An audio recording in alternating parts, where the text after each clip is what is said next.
1989 рік. Нью-Йорк. Видавництво Simon & Schuster випускає книжку під назвою Monet's Table – The Cooking Journals of Claude Monet. У ній рецепти, кулінарні нотатки, меню вечер. І серед них один рецепт яєчні, названий Орсіні. Яйця Орсіні. Хто такий Орсіні, книжка не пояснює. Просто ім'я біля рецепта. Людина, від якої залишився лише один слід у цьому світі – спосіб приготування яєць. Але якщо копнути глибше, то за цим рецептом виявляється одна з найцікавіших історій про художника, якого ми вважаємо, що знаємо, і якого насправді майже не знаємо. Вітаємо! Ви на каналі Історія на тарілці, де ми говоримо про їжу, історію, культуру та їх взаємозв'язок. Попереджаємо! Нас не можна дивитися на порожній шлунок. А тепер до чергової історії.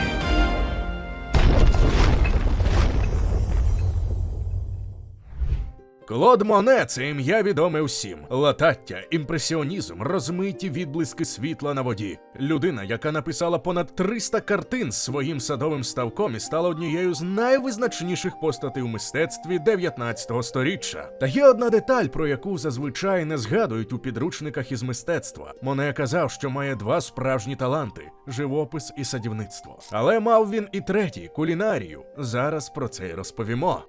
Але почнімо від початку. Моне народився у Парижі 1840 року, виріс у Нормандії, де навчився малювати просто неба. Згодом цей підхід змінить французький живопис. Перші десятиліття кар'єри – бідність, невизнання, борги. Він так відчайдушно потребував грошей, що одного разу навіть спробував накласти на себе руки, кинувшись у Сену, проте тоді його врятували. А потім настав перелом, адже картини почали купувати. Прийшли гроші, визнання і можливість нарешті осісти в одному місці. 1883 рік. Моне оглядає будинок у маленькому нормандському селі Живерні за 40 миль від Парижа. Рожевий фасад, зелені віконця, яблуневий сад, луки. І він залишається тут на решту свого довгого 86-річного життя. Те, що Моне зробив в Живерні, не має аналогів у історії мистецтва. Він не просто жив у гарному місці і малював його. Він сконструював це місце, щоб малювати. Мов режисер, який вибудовує декорацію під конкретний кадр. Він найняв 8 садівників, передплачував ботанічні журнали, листувався з провідними садівниками Франції і замовляв рослини з різних куточків світу. Одне слово, ставився до свого саду так само, як згодом до свого саду ставився Максим Рильський, тільки мав більше грошей і можливостей. Коли пил від сусідньої ґрунтової дороги почав осідати на його ставку і шкодити рослинам, то Моне власним коштом заасфальтував цю дорогу, просто щоб стало краще. Ставок із лататтям він створив штучно, відвів рукав річки Ебт, збудував японський місток, укритий гліцинією, і заповнив воду гібридним лататтям, яке вивів спеціально для нього садівник Жозеф Лятур-Марляк. Він навіть встановив систему опалення, щоб тропічні рослини переживали нормандські зими. «Мій найбільший шедевр – це мій сад», – казав він.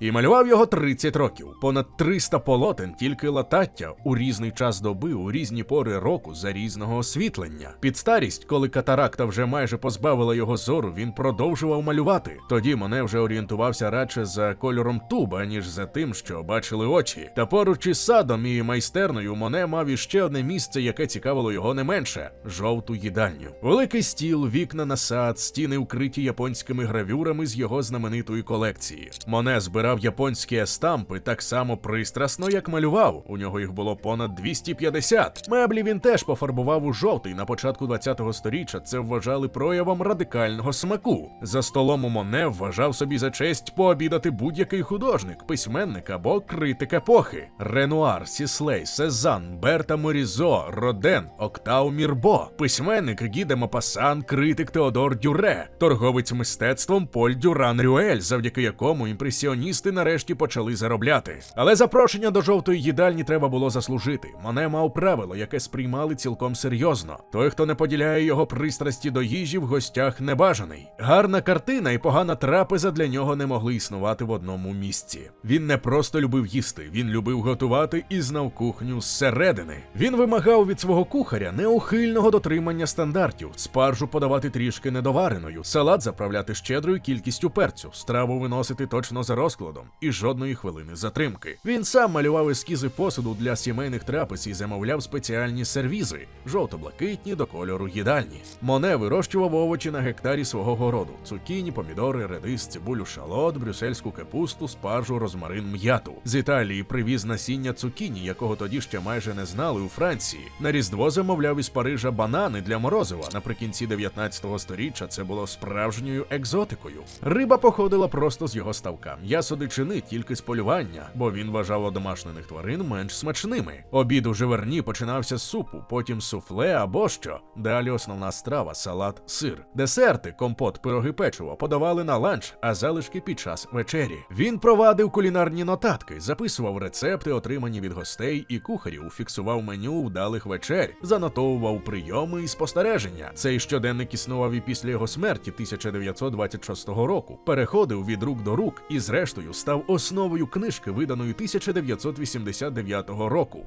І ось тут ми повертаємось до свого загадкового графа. Серед рецептів кулінарного щоденника Моне є запис Орсіні, яйця Орсіні, без пояснень, без дати, без жодного контексту. Різні джерела розповідають цю історію по-різному. Одні кажуть, що Моне приготував цю страву для якогось гостя на ім'я граф Орсіні і назвав на його таки честь. Інші стверджують, що граф сам поділився рецептом із художником.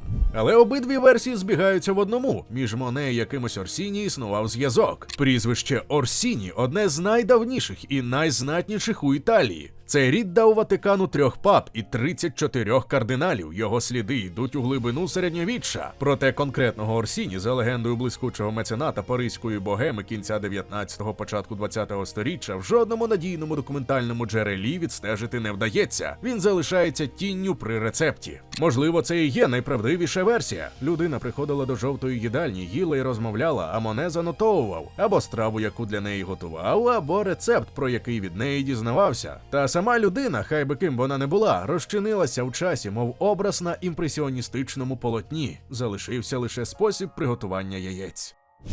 Хвилинка уваги для тих, хто ще не підписаний на наш телеграм-канал. У нас там не тільки анонси нових відео, а ще й безліч цікавих історій і фактів, які ми не публікуємо на Ютубі. Посилання у описі і прямо зараз на екрані.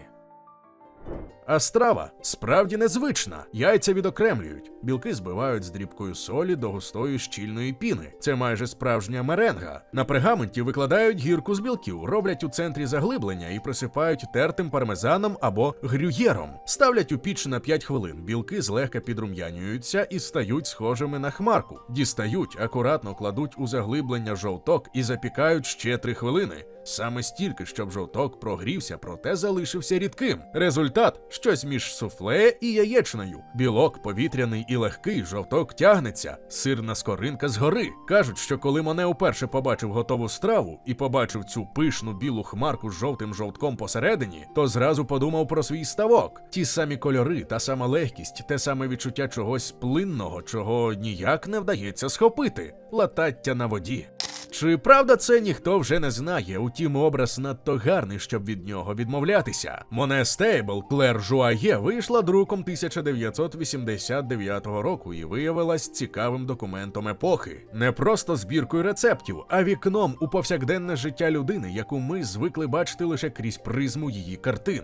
Вона показала іншого Моне, того, хто стежить за тим, щоб спаржу не переварили, хто сам стоїть над каструлею і перевіряє бульйон, хто пише до Парижа, щоб йому привезли конкретний сорт сиру, хто вважає, що добра вечеря – це не менш важливо, ніж добрий пленер. Згодом вийшла ще одна книжка – Mone's Palette Cookbook Айлін Бордман із передмовою Мерил Стріп. Теж про кулінарний світ Живерні з фотографіями будинку, саду й городу, з рецептами, прив'язаними до конкретних рослин, які росли там. Сьогодні у Живерні щороку бувають сотні тисяч туристів. Вони дивляться на ставок, фотографують латаття і ходять тими самими стежками, якими ходив Моне. Але небагато хто заходить до кухні і думає про те, що тут щодня варили суп, смажили рибу і готували страви для людей, чиї імена згодом стали підписами під шедеврами. Яйця Орсіні 2017 року раптово перетворилися на вірусний хіт у соцмережах під назвою Cloud Eggs, тобто хмарні яйця. Десятки мільйонів переглядів, тисячі версій у Інстаграм і Пінтересті. Молодь у всьому світі фотографувала свій сніданок і не знала, що готує страву з щоденника французького художника, яку він, можливо, придумав для таємничого гостя понад 100 років тому. Граф Орсіні, хай би ким він не був, напевно, оцінив би. Його рецепт пережив і художника, і його самого, і 2 світові війни, і кілька кулінарних революцій. Його ім'я досі стоїть біля страви в кулінарних книгах, і це і є справжнісінька історія на тарілці. Що ж, друзі, а на сьогодні це все. Побачимося вже у наступному відео. Не забувайте про підписку і коментар, якщо відео вам сподобалося. Дякуємо. До речі, а ви вже готували колись цю хмарну насолоду?